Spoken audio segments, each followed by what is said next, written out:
plus que jamais, nous avons besoin d'Europe. On n'est pas prêt de mettre pause. 100 000 tracts, 25 000 affiches. Bienvenue à Paris La Défense Arena. Vivement qu'on signe pour 5 saisons de plus. Quelle créativité, c'est JAM. Permettre à tous les étudiants qui le demandent d'avoir accès aux 2 repas par jour par les restos U à 1 €.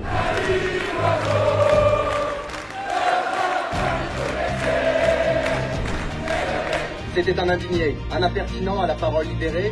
Ce JAM, c'était Henri Herman, il avait 92 ans. Tout le monde nous disait que c'était impossible, mais ils ne connaissaient pas la France.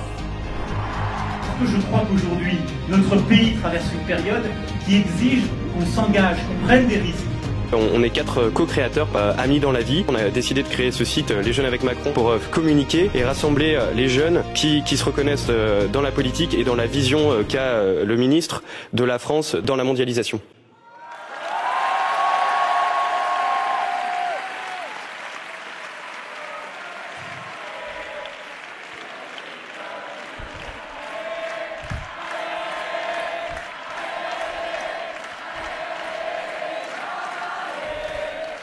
Et pour ouvrir cet événement extraordinaire, on commence par un des militants de la première heure.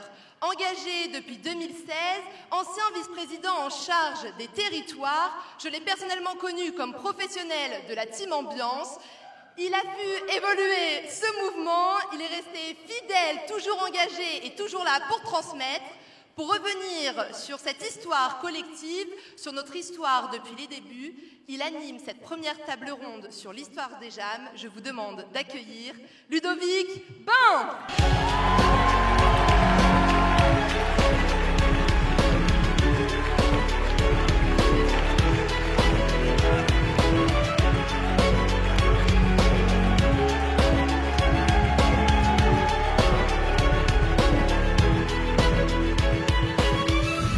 Ça fait toujours aussi bizarre. Merci à tous. Du coup, pour vous dire des choses, j'avais préparé un texte et je sens que je vais sortir totalement les choses, mais on va le faire quand même. Bonjour à tous et à tous. Ravi et honoré d'être ici avec vous aujourd'hui. Ravi car ça fait maintenant 9 ans que je suis jeune avec Macron, avec bon nombre d'entre vous. C'est toujours un plaisir de passer du temps avec les militants de notre mouvement. Honoré car à travers ma présence aujourd'hui sur scène, c'est tous mes compagnons de chemin que je souhaite rendre honneur, et vous êtes nombreux aussi aujourd'hui. Vous pouvez applaudir chaudement ces milliers de jeunes avec Macron, mobilisés lors de nos campagnes, ces temps forts, ces centaines de cadres que j'ai personnellement recrutés pour la plupart, accompagnés, auxquels j'ai fait confiance et surtout que j'ai vu grandir. Beaucoup ont eu des carrières et des parcours magnifiques, et vous pouvez tous applaudir chaudement, parce que c'est grâce à vous.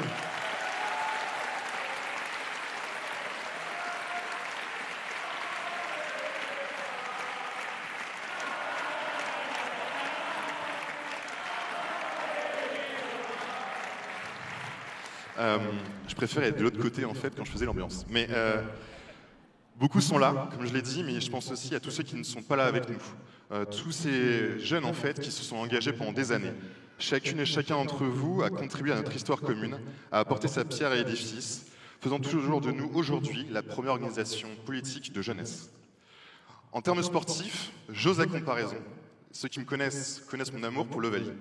Nous sommes l'équivalent du stade toulousain. C'est une mouvement de jeunesse.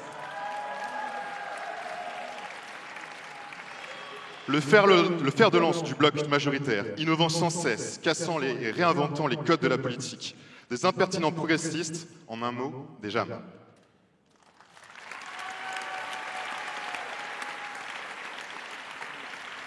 Le souvenir que j'ai voulu partager avec vous aujourd'hui, car c'est un anniversaire, c'est la Convention des Jeunes avec Macron de 2018.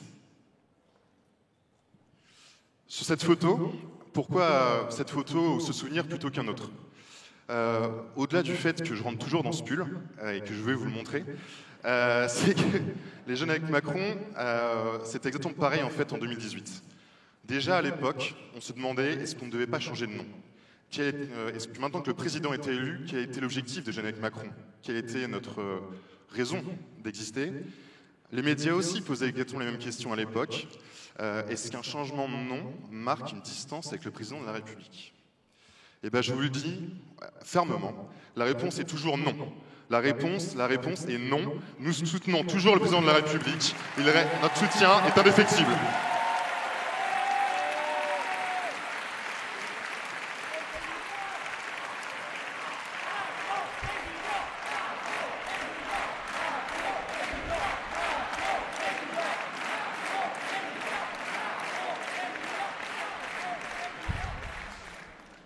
Ne pouvant se représenter, nous préparons l'avenir de la première organisation de jeunesse en politique. Un chapitre se clôt, un nouveau est sur le point de commencer. Soyez fiers de notre passé, soyez encore plus ambitieux pour notre avenir. Je vous demande d'accueillir maintenant ceux qui vont m'accompagner pour revenir sur l'histoire des jeunes avec Macron et de notre mouvement. Merci d'accueillir Chloé Muller, Vincent Corr et Agnès Pannier-Runacher.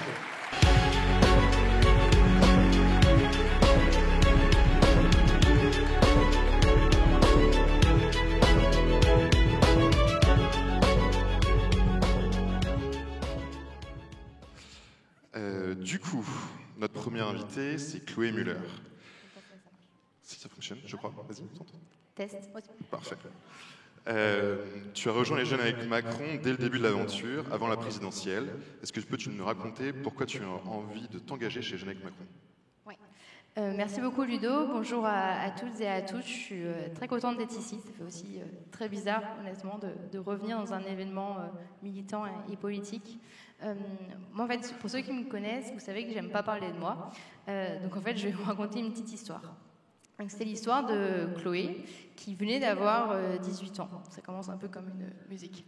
Et en fait, Chloé qui venait d'avoir 18 ans, elle était dans un territoire qui s'appelle la Moselle, que du coup Ludovic connaît aussi très bien.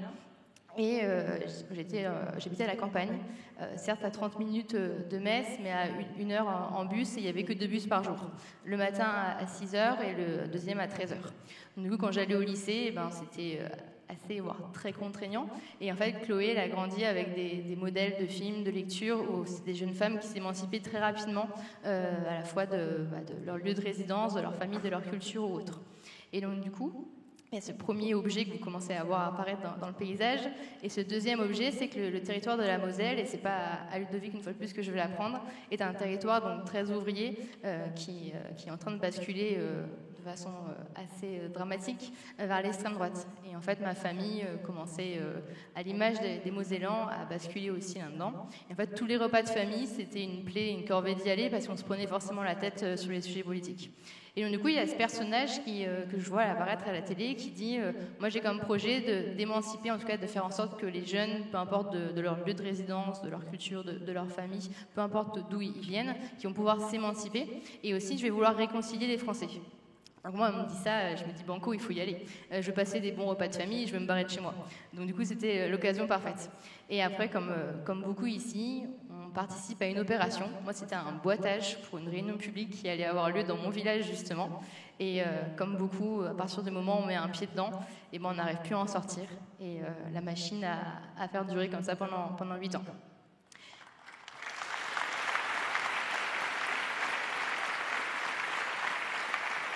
Alors. Et vu qu'il me reste 10 secondes, j'en profite juste pour dire un petit mot. Je n'aurais pas du tout la prétention de dire que je suis aussi forte qu'Elisabeth Borne et Madame la Première ministre pour le dire, mais quand la Chloé d'aujourd'hui voit la Chloé d'il y a maintenant quasiment 10 ans, je suis hyper fière de la personne que j'ai pu devenir. Et si je suis aujourd'hui la personne que je suis, c'est grâce à vous. C'est grâce au JAM, c'est grâce à cet engagement politique qui m'a tellement appris, qui m'a tellement apporté, que je ne serais pas du tout la personne que je suis aujourd'hui sans cette expérience. Et je pense qu'il y a des centaines, voire des milliers de Chloé aujourd'hui en France. Et soyez fiers de vous.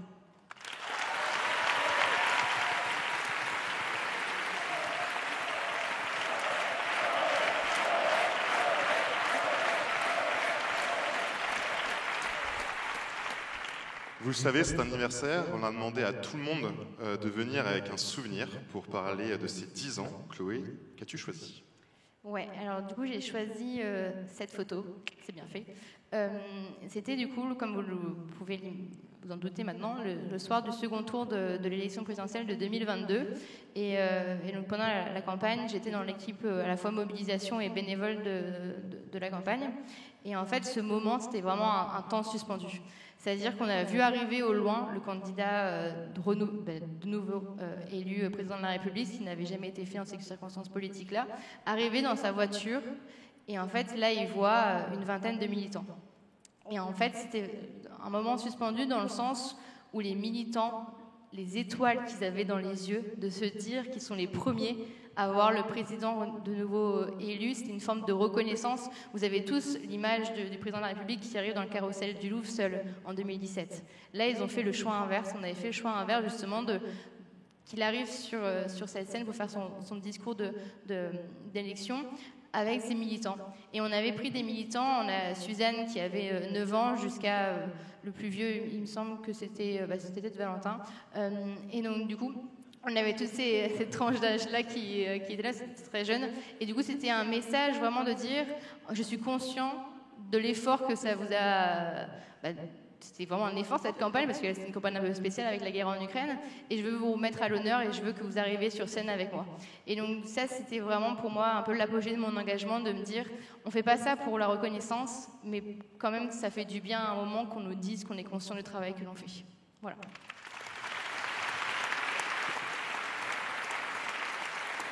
Chloé, tu nous as parlé de travail et d'un engagement très long.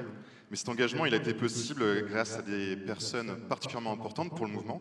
C'est les 4 cofondateurs déjà avec Macron, Jean Gabory, Sacha Houillet, Florian Humez et Pierre Persson. Comme vous pouvez le voir, aujourd'hui, ils ne sont pas avec nous, ils sont excusés. Mais je demande de les applaudir et de saluer l'idée géniale qu'ils ont eue, il y a plus de 10 ans, de construire le premier mouvement de jeunesse de France.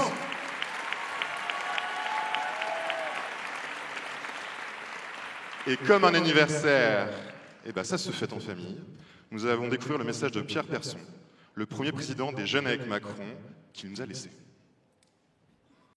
Bonjour à tous, je m'appelle Pierre Persson. Pour les plus jeunes d'entre vous, vous ne me connaissez peut-être pas. Je suis ancien député et j'ai eu la chance de cofonder ce mouvement il y a maintenant 10 ans. Et je souhaitais en ce jour, malgré mon absence, vous adresser un message. Tout d'abord, merci. Merci depuis le premier jour, car cette organisation, ce mouvement politique qu'est les JAM, n'aurait pas existé si, à travers tous les territoires, vous n'étiez pas là depuis le début. Pour certains, vous avez quitté l'organisation de jeunesse, car comme moi, vous êtes trop vieux, mais pour d'autres, vous continuez à faire vivre le combat politique et militant sur le terrain. Demain, vous serez des élus avec des fortes responsabilités qui seront amenés à changer les choses pour nos concitoyens.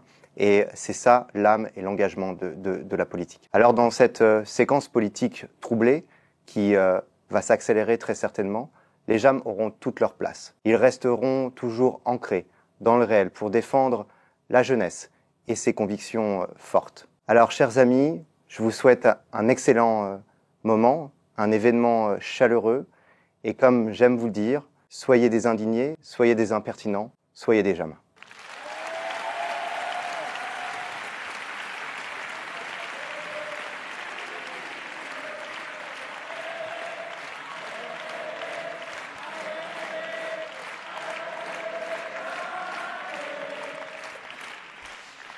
Alors, je suis d'accord avec tout ce qu'il a dit, sauf une chose, on peut être un VAM au sein des JAM. Il y en a plusieurs à avoir la trentaine et continuez à être ici, donc continuez à vous engager. Mon deuxième invité aujourd'hui, il est député des Français de l'étranger, il a été collaborateur politique, notamment chef de cabinet adjoint du président de la République, mesdames, messieurs, Vincent Corre.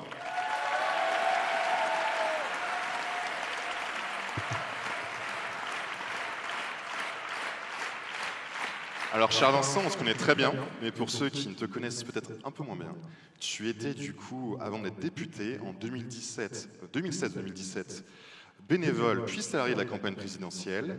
Est-ce que tu peux nous raconter cette aventure et nous raconter quel était le rôle des JAM pour toi à cette époque? Bonjour à tous, merci beaucoup pour l'accueil et pour cette introduction. Alors d'abord, tu l'as dit, c'était une vraie aventure, parce que ça a duré plus d'1 an. Si je devais donner je vais pas raconter ce qu'a été l'expérience, ça serait trop long, mais dire surtout ce pourquoi on est réunis aujourd'hui, ce qu'a été le rôle des JAM dans cette campagne, dans cette aventure. Aujourd'hui, on fête les 10 ans, et on n'a pas encore fêté les 10 ans d'En Marche, enfin, aujourd'hui ça s'appelle Renaissance, on n'a pas encore fêté les 10 ans d'Emmanuel Macron à l'Élysée. Tout ça pour dire qu'en fait, il y avait une intuition qui a précédé toute la campagne. L'intuition, c'était qu'il y avait un projet de fond, une méthode qu'on pouvait porter. Je pense qu'aujourd'hui, vous en êtes aussi, c'est ce en quoi vous croyez, vous en êtes les dépositaires et vous continuez à le porter. Et ensuite, tout au long de la campagne, le rôle des JAM, alors la campagne 2016-2017, bien sûr, Mais après toutes les campagnes, et on en a fait beaucoup ensemble, les JAM, ils ont toujours répondu présent. De meeting en meeting, de porte-à-porte en porte-à-porte, de tractage en tractage, de réunion de brainstorming en réunion en brainstorming, vous avez toujours été là, on a toujours été là. Et sincèrement, si on a réussi à faire ces campagnes, notamment celle de 2017 et celle de 2022, c'est grâce à vous.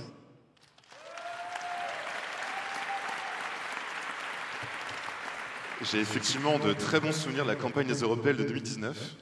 Alors je sais que c'est totalement en dehors, mais tu peux nous raconter cette aventure peut-être une autre fois autour de la soirée. Comme on l'a dit, c'est un anniversaire, donc du coup, il y a des souvenirs. Qu'est-ce que tu as choisi ? Alors j'ai choisi une photo, je ne sais pas si elle va apparaître. Voilà. Alors moi c'est pas comme Chloé un peu le macronisme de 7 à 77 ans, mais c'est un peu le macronisme des origines. Il y a des gens que vous reconnaissez peut-être sur cette photo, je pense. Il y en a qui sont toujours en politique, il y en a qui se sont éloignés, qui sont partis, qui font autre chose. Mais en fait, c'était le tout premier QG d'En Marche en 2016 et le début de l'aventure. Et c'était pour vous dire, je pense, vous y retrouverez que dans tout le temps que vous avez passé chez les JAM, avec les JAM, chez Renaissance, en fait, moi, c'est la même chose. J'ai surtout trouvé des amitiés. J'ai rencontré des gens que j'aurais pas rencontrés sans le militantisme, sans les JAM. J'ai rencontré des gens qui venaient d'ailleurs en France, des gens qui avaient fait d'autres études, des gens qui avaient juste... c'était la diversité de la société, mais ces gens, peut-être, j'aurais pas rencontré autant de profils différents en si peu de temps. Et aujourd'hui, 10 ans après, certains sont partis, mais on est restés amis. Et je pense que vous avez tous ça aussi dans votre engagement, et c'est la plus grande des richesses quand on milite. Voilà le souvenir que j'ai voulu ramener aujourd'hui. Merci Vincent.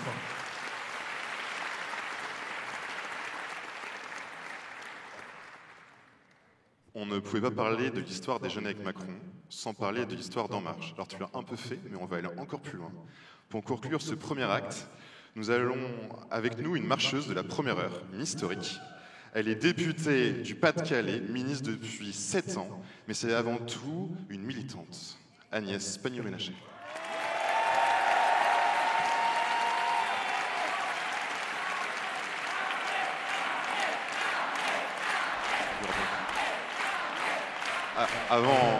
Avant de lui laisser la parole, permettez-moi de rajouter que quand je dis militante, je ne le pense pas qu'à moitié, car encore hier, elle portait haut nos valeurs et nos combats sur l'énergie renouvelable dans un fabuleux article dans le journal Le Monde, où vous avez défendu notre conviction pour l'environnement.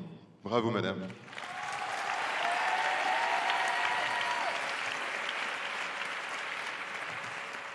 En 2016, du coup, tu rejoins En Marche, tu t'engages en devenant référente, tu n'as jamais fait de politique avant. Tu venais du monde de l'entreprise, pourtant tu es désormais dans le club très fermé des 10 femmes ayant exercé le plus longtemps une responsabilité politique, ministérielle.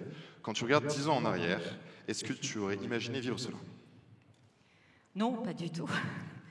C'est vrai que quand je me suis engagée en 2016, je m'engage par rapport à une énergie, par rapport à un homme qui, finalement,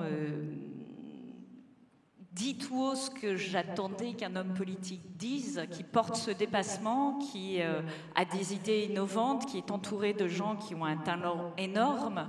Et je me dis, mais en fait, plutôt que d'être spectateur et de critiquer la vie politique, pourquoi ne pas s'engager ? Ce d'autant que déjà à ce moment-là, le Rassemblement national était très fort.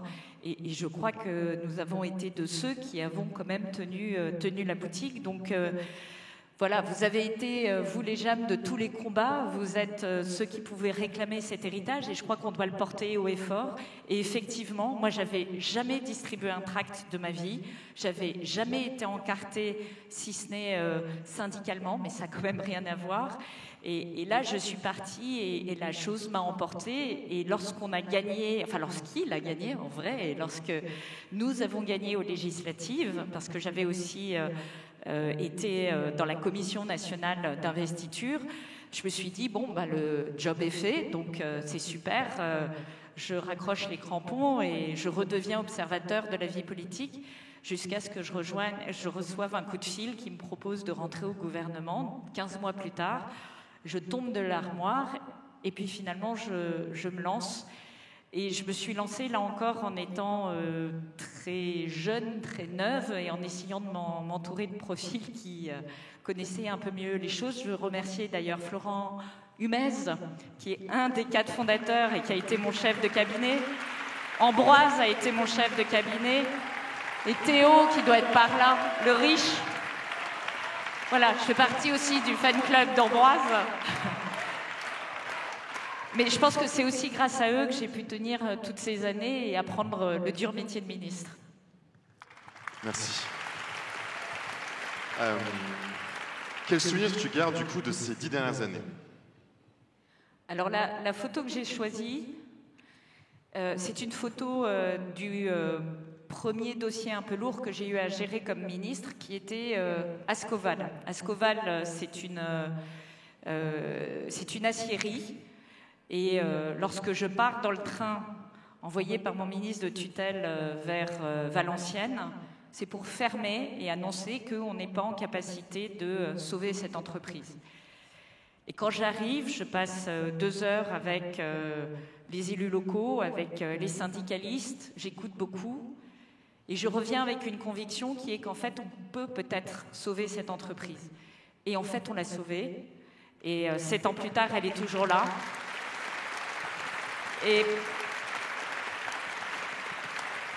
Et derrière ça, ce qui veut dire, c'est que la politique sert à quelque chose. C'est qu'on peut arriver à apporter, par un regard différent, par la volonté d'être innovant. Et moi, c'est ça que j'ai trouvé aussi formidable dans la campagne de 2017. C'est cette capacité à casser les codes, cette capacité à sortir des chemins battus.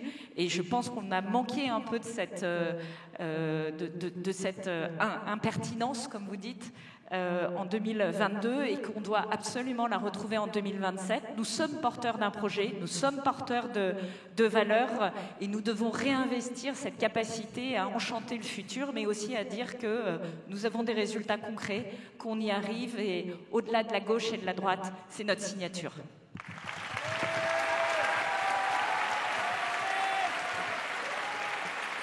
Merci à tous les trois. Applaudissez très fortement, s'il vous plaît, pendant qu'ils rejoignent leur place. Merci à tous.